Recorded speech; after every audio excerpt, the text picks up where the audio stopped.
At dawn, every candle in Ravensmere House had burned low. The storm had passed, but the air still trembled with the kind of silence that comes before ruin. In the east wing of the great estate, a maid stood in the Duke of Ravensmere's bedchamber, with both hands pressed to her chest, her face pale, her apron torn, and a silver locket clutched tightly in her fist. Her name was Isolde Fenwick, at least that was the name the household knew. A quiet maid, a plain maid, a girl with soft brown eyes, steady hands, and a talent for disappearing before anyone could ask where she had come from. But that morning she was not invisible. That morning she was discovered standing beside the Duke's unmade bed, and the Duchess Dowager screamed as if she had found a corpse. What is the meaning of this? The cry rang through the hallway. Within seconds, doors opened. Footmen came running. Maids gathered at the threshold. The housekeeper arrived breathless, still tying her keys to her waist. And behind them all, with her silver hair pinned like a crown and her black morning gowns sweeping the floor, stood Lady Octavia Vale, the Duke's aunt. Her eyes went from Isolde's torn apron to the rumpled sheets, then to the open drawer beside the Duke's writing desk. A slow smile touched her mouth. Not shock. Victory. Well, Lady Octavia said softly, this is unfortunate. Isolde turned quickly. It is not what it looks like. That was the worst possible thing to say. The servants exchanged glances. The Duchess Dowager, Lady Marceline, lifted one trembling hand to her throat. You dare speak? You were found in my son's private chamber before sunrise, dressed like a common thief, and you dare speak. I came because I heard someone inside, Isolde said. I was trying to. To what? Lady Octavia interrupted. Steal, seduce, search for secrets. The words struck the room like stones. Isolde's face tightened, but she did not cry. That made them hate her more. People forgave a trembling maid. They pitied a weeping one. But a maid who stood straight beneath accusation looked too much like a woman with dignity, and dignity was dangerous in a servant. The housekeeper, Mrs. Grafton, stepped forward, her face stricken. Isolde, child, tell them the truth. I am telling the truth. Lady Octavia laughed under her breath. You were found in his Grace's bedchamber, holding something you stole from his desk. Everyone looked at Isolde's hand, the silver locket. The Duchess Dowager's eyes widened. That belonged to my late husband. Isolde looked down at the locket as if it had burned her. No, she whispered. It belonged to someone else before him. Lady Octavia's face sharpened, only for a second. But Isolde saw it.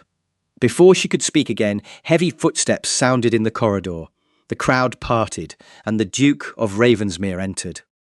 Dorian Vane was not a man people forgot. He was 34, tall, broad-shouldered, dressed in a dark riding coat, still damp from the rain. His black hair was wind-tossed, his jaw shadowed from a sleepless night, and his eyes carried the tired coldness of a man who had learned too early that love was usually a trap. He stopped in the doorway. His gaze moved over the room, his mother, his aunt, the servants, the open drawer, the maid, the locket in her hand. For one moment he said nothing. That silence was worse than shouting. Lady Marceline rushed to him. Dorian, thank God you are here. This girl was discovered in your chamber, your private chamber, at dawn. The Duke's eyes remained on Isolde. She looked back at him, trying desperately to make him understand without speaking. But how could he? He did not know her, not truly.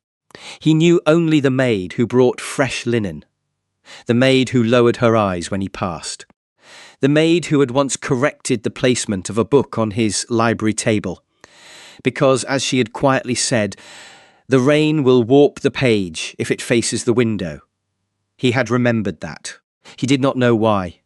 Lady Octavia stepped closer. Dorian, this must be handled immediately. If word spreads, the scandal will poison the entire house. The scandal? He asked quietly. A maid in your bedchamber, she said. Surely you understand what people will say. The servants lowered their faces. Isolde's fingers tightened around the locket. The Duke looked at her hand. Give it to me. Isolde hesitated. Lady Octavia smiled. There, you see? She refuses. The Duke's voice lowered. Miss Fenwick. The use of Miss startled the room. Isolde looked up. There was something in his eyes. Not kindness, not trust, but warning. Give it to me, his gaze said. Not because he believed her. Because danger had entered the room, and he knew it. Slowly, Isolde handed him the locket. The Duke opened it. Inside was a miniature portrait of a young woman with golden brown hair and small birthmark beneath her left eye. His face changed. It happened so quickly most people missed it, but Isolde did not. The Duke recognized the woman. His mother noticed too. Dorian? Lady Marceline whispered. He closed the locket. His aunt's gaze narrowed. The Duke turned to Isolde. Why did you take this? I did not take it to keep it, she said. I took it because someone came here before me.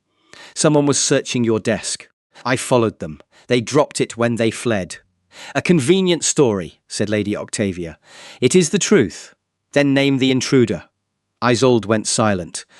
The Duke noticed. The room noticed. Lady Octavia's smile returned. You cannot, can you? Isolde looked at the Duke. She could name the intruder. But the name would destroy everything too soon.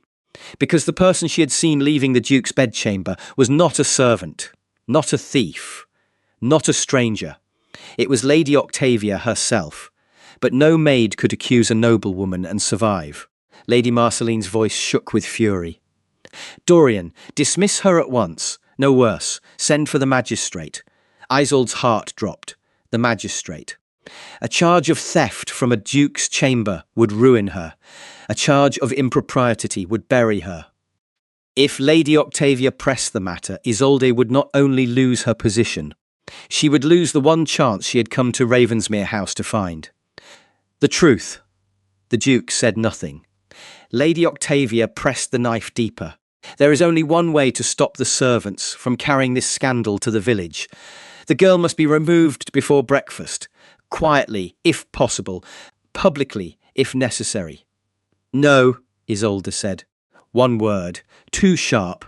Every eye turned to her. Lady Marceline looked appalled. No, Isolde swallowed. She had played the maid for 3 months, lowering her head, carrying trays, folding linen, listening at doors, searching old rooms when no one watched. But the locket had changed everything. She had seen the portrait inside. She knew now that the woman in the locket was not merely connected to Ravensmere House.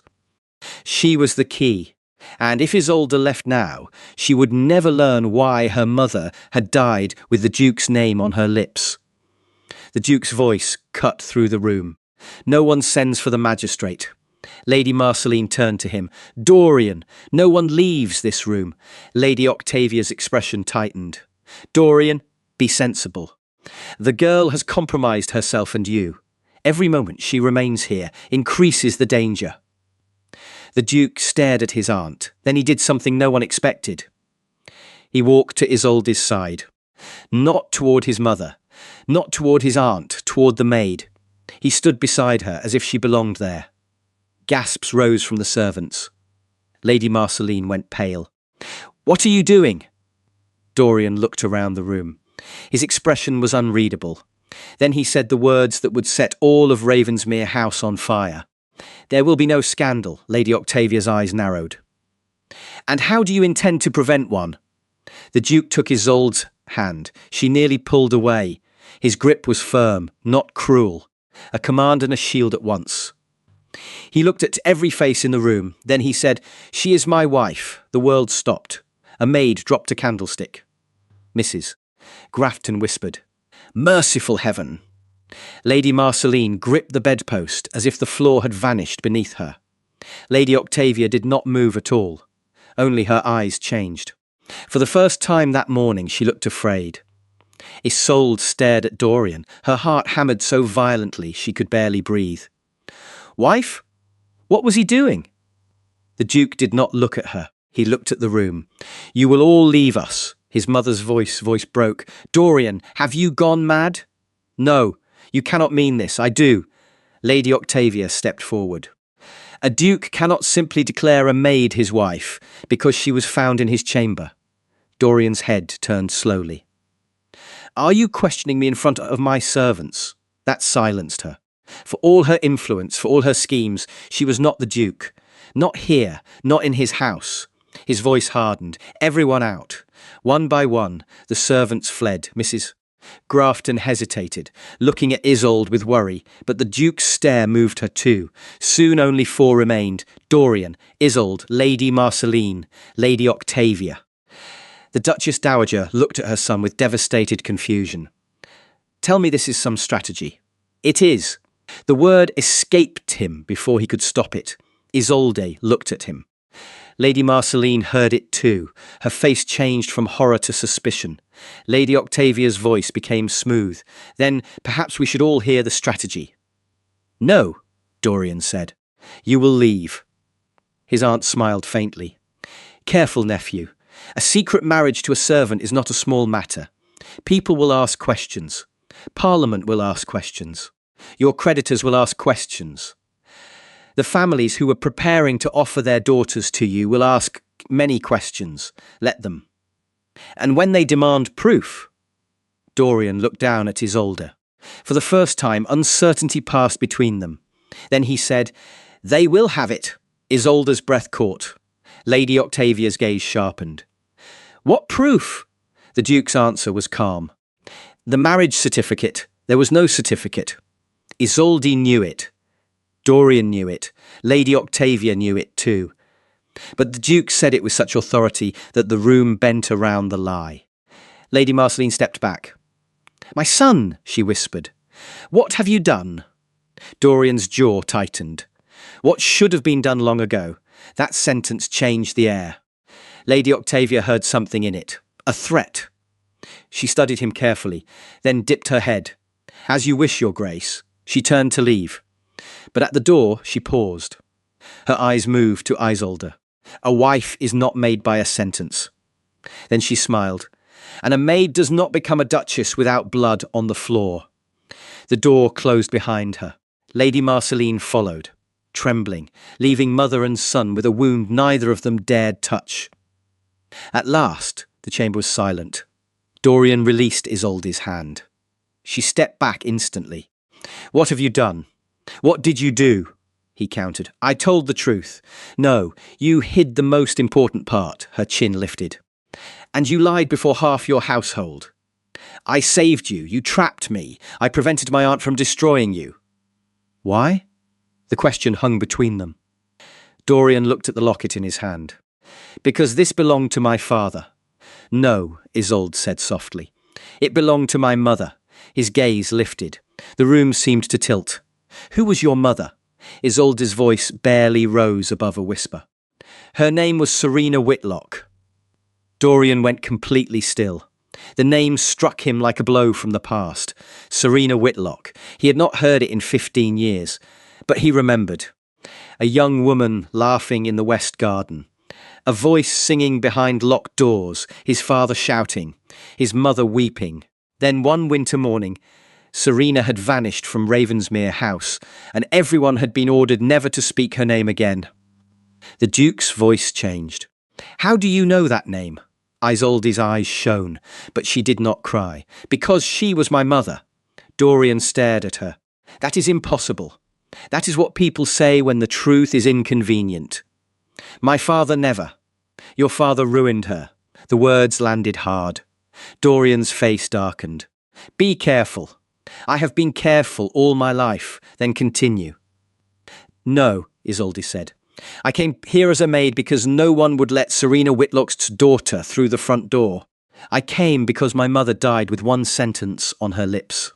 Dorian did not ask, but his eyes did. Isolde opened her hand. There, pressed into her palm, was a tiny folded scrap of paper. She gave it to him. The writing was faded, almost gone, but the words remained. Ravensmere knows. "Find the blue room."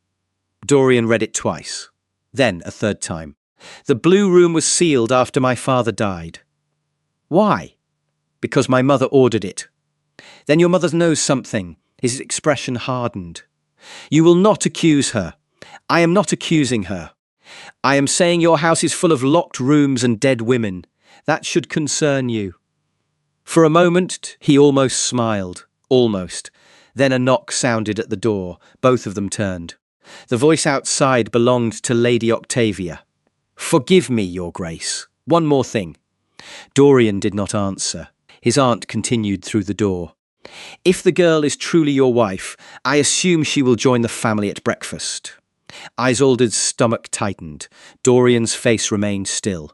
Lady Octavia's voice sweetened.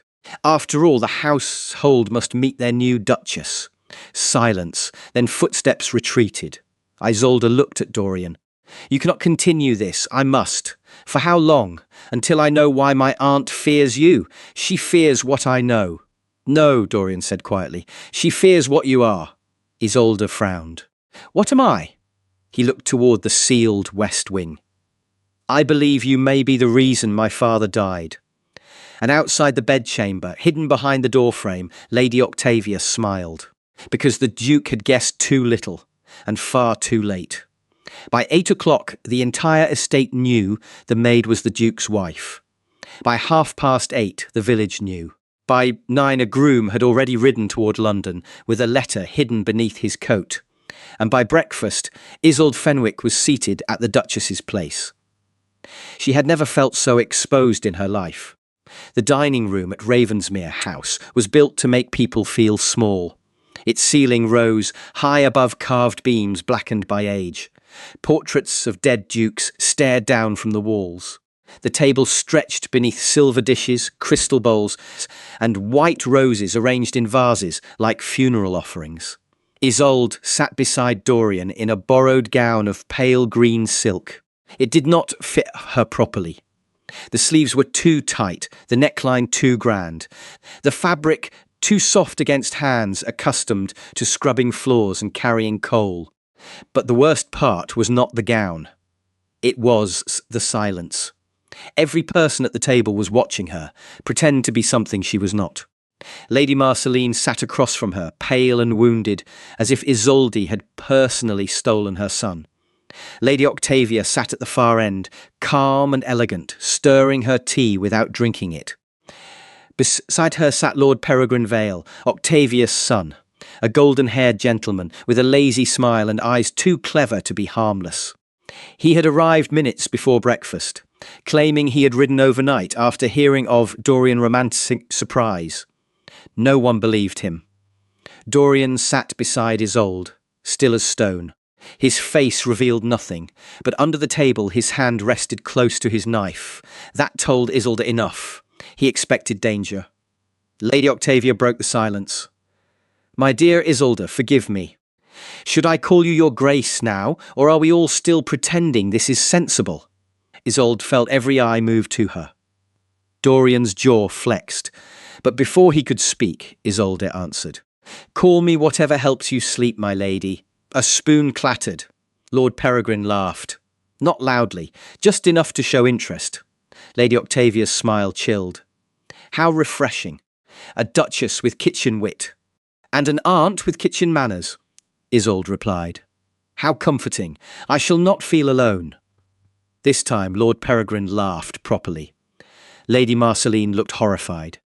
Dorian turned his head slightly toward Isolde. She expected reprimand.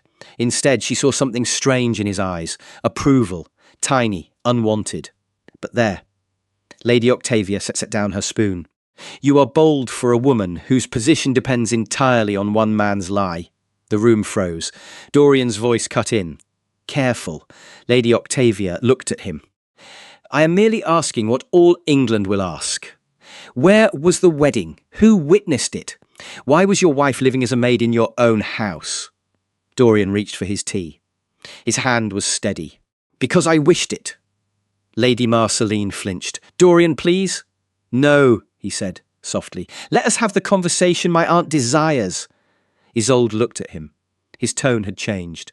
He was not defending the lie anymore. He was building a trap. Dorian turned to Lady Octavia. You want details? I want truth. No, he said, you want weakness. Lady Octavia's eyes narrowed. He continued. The wedding was private. The witnesses are not in this house. The certificate is safe.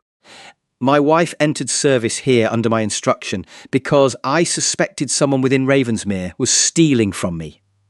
Lord Peregrine leaned back. Now he was no longer smiling. Lady Octavia's hand tightened around her cup. Isolde kept her face still, though her pulse raced. This was new. Dorian was not only protecting her. He was using the lie to hunt the real enemy. And did your wife find the thief? Lady Octavia asked. Dorian looked at Isolde. The entire table followed his gaze. For one dangerous second, the choice was hers. She could say nothing, or she could strike. Isolde lifted her chin. She found locked doors, missing letters, and a noble woman walking where no servant was permitted. Lady Octavia's expression did not change, but Lord Peregrine's did, a flicker, small but visible. Lady Marceline looked from Isolde to Octavia. What is she talking about? Desperation, Octavia said. A girl raised low will always reach upward by clawing at her betters. Isolde stood. The chair scraped sharply against the floor. Dorian turned toward her, but did not stop her. I was raised low, Isolde said, but my mother was not. Lady Octavia went very still. There it was. The name between them, Serena Whitlock. Isolde did not say it yet. She wanted Lady Octavia to fear it first. Lady Marceline's voice trembled. Your mother? Isolde looked at her. For the first time, she saw not a cold dowager, not a noble enemy, but a woman who had spent years surviving inside a house built by men's secrets. My mother once lived here. The dowager's face changed. Not confusion, recognition. Dorian saw it. Mother. Lady Marceline looked down at her plate. Many women lived here. Not many vanished, Isolde said. The room turned colder. Lady Octavia stood abruptly. I will not sit here while this impostor poisons breakfast with servant gossip. Dorian's voice stopped her. Sit down. She turned slowly. I beg your pardon. Sit down. For a moment, aunt and nephew stared at each other. Then Lady Octavia sat. But something in her had shifted. Her patience was thinning. That made her dangerous. Dorian looked at his mother. Tell me about Serena Whitlock. Lady Marceline closed her eyes. No, the word was small. Broken. Dorian softened slightly. Mother, no, she whispered. Do not bring the dead back to this table. Isolde's voice lowered. She is already here. Lady Marceline looked at her. Isolde reached beneath the borrowed gown and pulled out the silver locket. Dorian had returned it to her before breakfast, though neither of them had spoken of why. She opened it and placed it on the table. The miniature portrait faced the dowager. Lady Marceline stared. All colour left her face. Where did you get that? From my mother? No. Yes, no, the dowager whispered, but now it sounded like grief, not denial. Dorian leaned forward. You knew her. Lady Marceline's eyes filled. I loved her. The room went silent. Even Lady Octavia did not move. Isolde's throat tightened.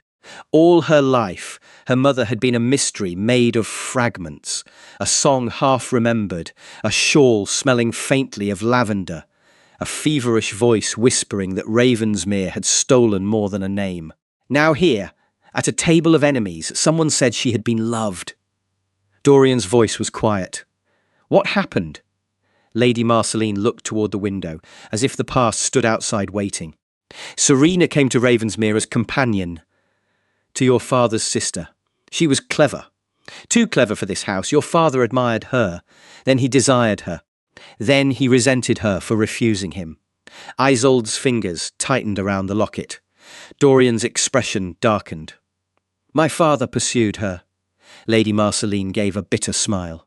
Your father pursued anything that made him feel powerful. Lady Octavia's voice sliced through. Marceline. The dowager turned. No. I kept your secrets long enough.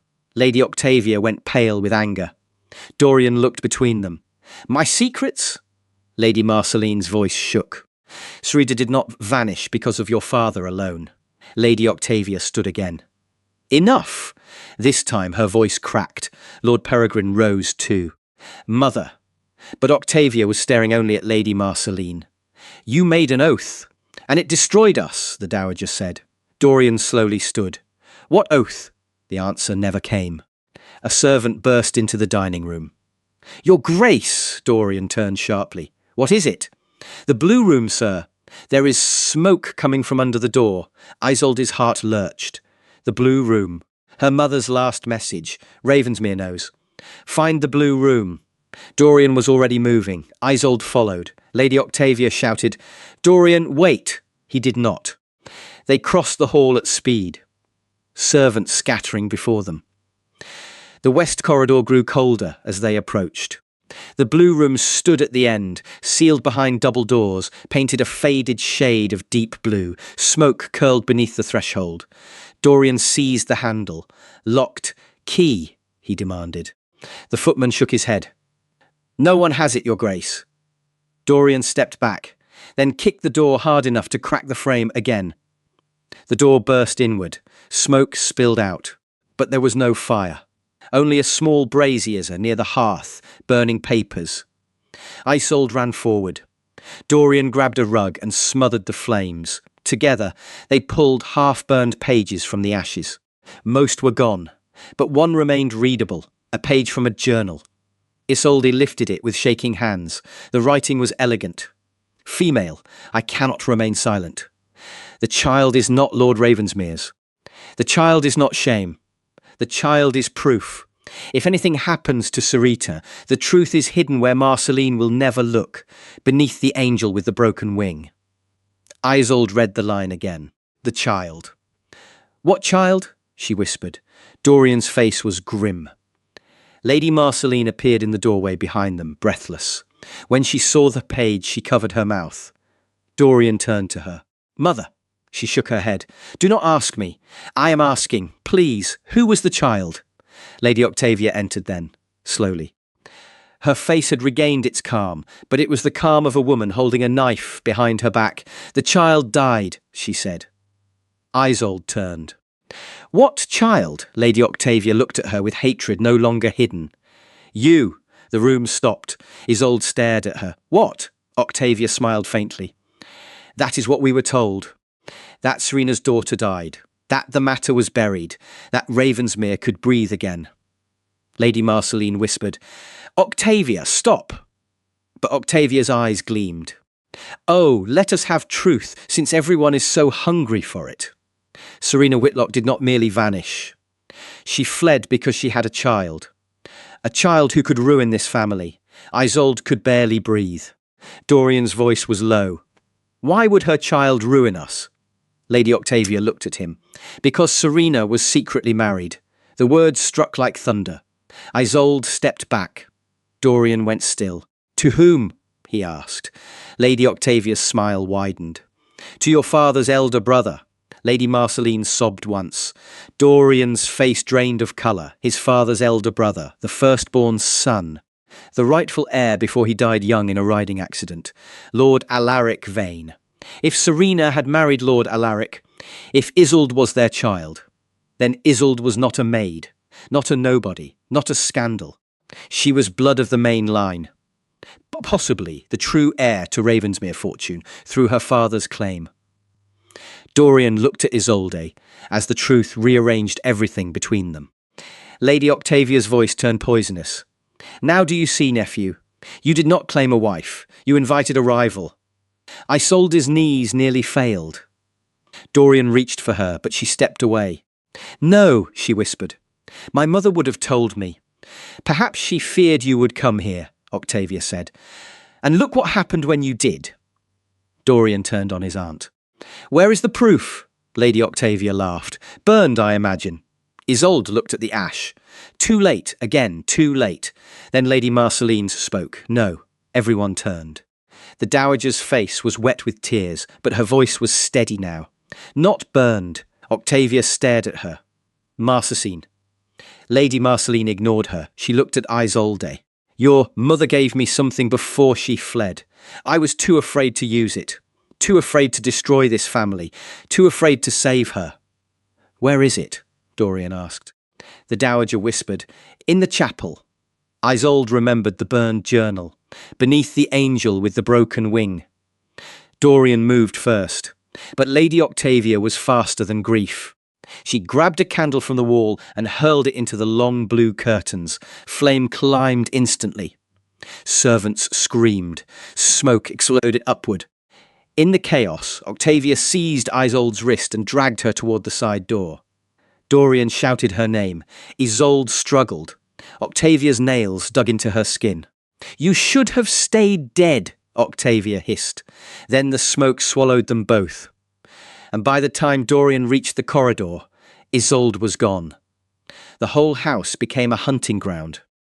Dorian searched the west corridor first, then the old servants' stairs, then the courtyard, the stables, the abandoned laundry rooms, the storage cellars beneath the kitchens. Nothing. No Isolde. No Octavia. Only one torn piece of pale green silk caught on a rusted hinge near the chapel passage. Dorian held it in his fist like evidence from a murder. The household had descended into panic. Servants carried buckets toward the blue room. Footmen shouted orders they had no authority to give. Lady Marceline sat in the entrance hall, shaking so badly, Mrs. Grafton had wrapped a blanket around her shoulders. But Dorian had never been calmer. That frightened people most. He did not rage. He did not shout. His face emptied of everything except purpose. Lord Peregrine approached him near the chapel door. "Dorian!" The Duke turned.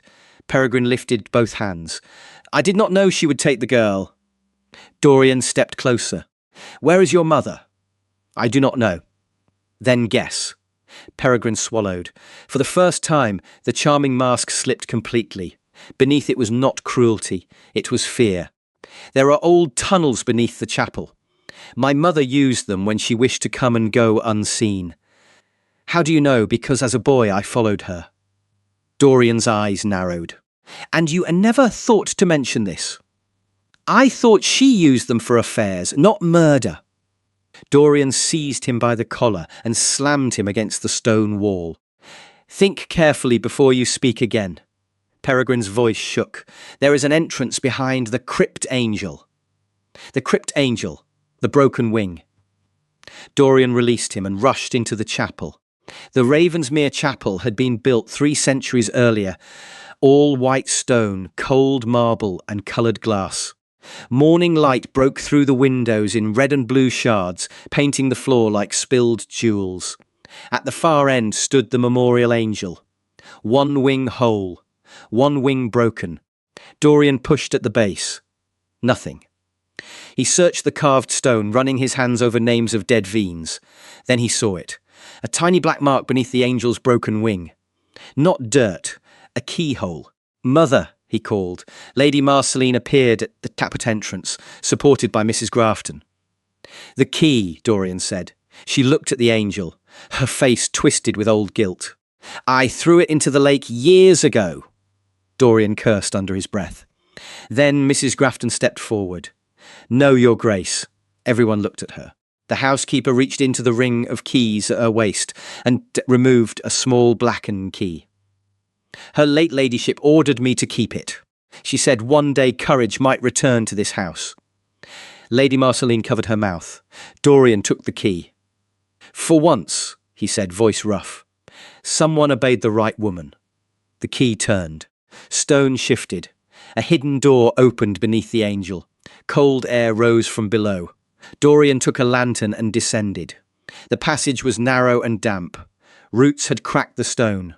Water dripped somewhere in the dark. The tunnel curved beneath the chapel, then sloped downward toward the cliffs. Halfway through, he heard voices. Octavia's first. "You have no idea what you are." Then Isolde's. "I know exactly what I am. I am the daughter of the woman you failed to bury." Dorian moved faster. The tunnel opened into an old smuggler's chamber, cut into the cliffside. A narrow window showed the sea crashing below. Isolde stood near the wall, wrists bound with torn curtain cord. Lady Octavia held a pistol. Dorian stopped. His blood went cold. Octavia turned. "Ah, the devoted husband arrives." Dorian lifted the lantern slowly. Let her go. Still pretending. No, Octavia tilted her head. Then what is she now? Wife? Maid? Cousin? Threat? Dorian looked at Isolde. Her face was bruised from the struggle, her borrowed gown torn, her hair falling from its pins, but her eyes were fierce, alive, unbroken. He looked back at his aunt. She is under my protection, Octavia laughed. Protection? Your protection is a curse. Everyone you protect becomes a target. Perhaps, Dorian said. But everyone you fear seems to survive long enough to expose you. Her smile disappeared. Isolde spoke quickly. Dorian, the proof is here. Octavia snapped the pistol toward her. Quiet! Dorian's hand tightened around the lantern. What proof? Isolde nodded toward a stone niche behind Octavia. There. Octavia's expression changed. That was all the confirmation he needed. Dorian stepped left. Octavia raised the pistol. Another step, and I shoot her. He stopped. For a moment, only the sea spoke. Then Lady Octavia began to unravel. You think I am the villain because I refuse to let this family be destroyed by one woman's mistake. Isolde's voice shook with anger. My mother's marriage was not a mistake. It was a disaster, Octavia hissed. Alaric Vane was heir to Ravensmere. He could have married a duke's daughter, strengthened our line, secured our future. Instead, he married a companion with no fortune, no rank, no usefulness. Dorian's voice was cold. So you killed him? Octavia's eyes flashed. No. I saved Ravensmere from his weakness. Isolde stared at her. You caused the riding accident. Octavia's silence answered. Dorian's face hardened with disgust. His uncle Alaric had not died by misfortune. He had been removed by his own sister. Octavia lifted her chin. Alaric was going to announce the marriage. Your father would have lost influence. Marceline would have been humiliated. The entire succession would have become a battlefield. So you made it one anyway, Dorian said. I preserved order. You murdered your brother. I chose the family. No, Isolde said. You chose power. Octavia swung toward her. In that instant, Dorian moved. He hurled the lantern. It struck the wall beside Octavia, shattering glass and spilling flame across the damp floor. She cried out, startled, turned away for one precious second. Dorian lunged. The pistol fired. The shot exploded through the chamber. Stone burst near his shoulder. Isolde screamed his name. Dorian slammed into Octavia, knocking the weapon from her hand. It skidded across the floor toward the cliff window. Octavia clawed at his face, furious, wild, no longer elegant. You fool, she will take everything! Dorian forced her arms down. She already has. Octavia froze. He looked toward Isolde. She has taken the lies out of this house. Isolde's eyes filled. Footsteps thundered in the tunnel. Peregrine appeared with 2 footmen behind him. His face went white when he saw his mother restrained. Mother! Octavia turned into him. Help me! Peregrine did not move. Help me, she commanded. He looked at Isolde, then at Dorian, then back at the woman who had taught him charm, silence, and cowardice. No, he said. The word broke her more than force could have. Dorian handed Octavia to the footman. Take her upstairs, lock her in the east study, send for the magistrate. Peregrine stepped aside. His mother spat at him as she passed. You are weak. He looked down. No, just late. When they were gone, Dorian crossed to Isolde and cut the cords from her wrists. Her hands trembled once freed. He noticed, but did not mention it. Are you hurt? I will decide later. Despite everything, he almost smiled. Then he turned toward the stone's niche. Inside was a small iron box, old, rusted, sealed with the vine crest. Dorian carried it upstairs to the chapel, where Lady Marceline waited beneath the broken angel. When she saw the box, she began to weep. I should have opened it years ago. Isolde stood before her. Why didn't you?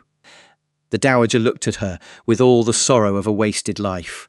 Because if I opened it, I would have to admit what I allowed. Serena came to me after Alaric died. She was carrying you. She had the marriage papers. She begged me to protect her. I promised I would. Her voice broke.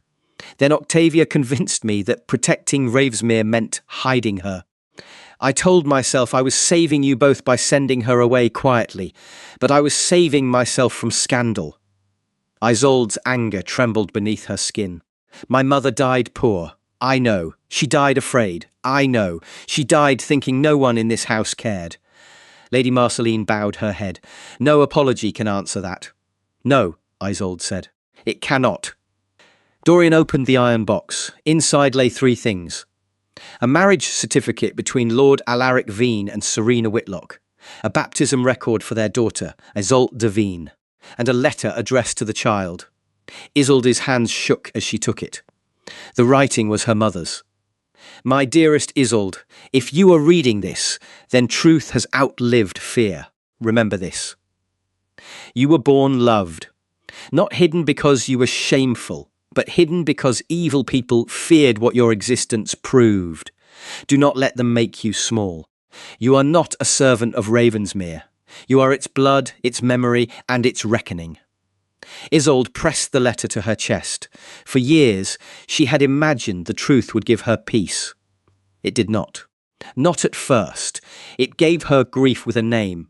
But sometimes a named grief is the beginning of healing. The magistrate arrived before noon. Lady Octavia denied everything until Mr. Peregrine Vale, pale but steady, gave testimony about the tunnels, the burned papers, and years of hidden instructions carried out under his mother's seal. Mrs. Grafton testified about Serena's final days at Ravensmere. Lady Marceline confessed her silence. By evening, Octavia was taken away in a closed carriage.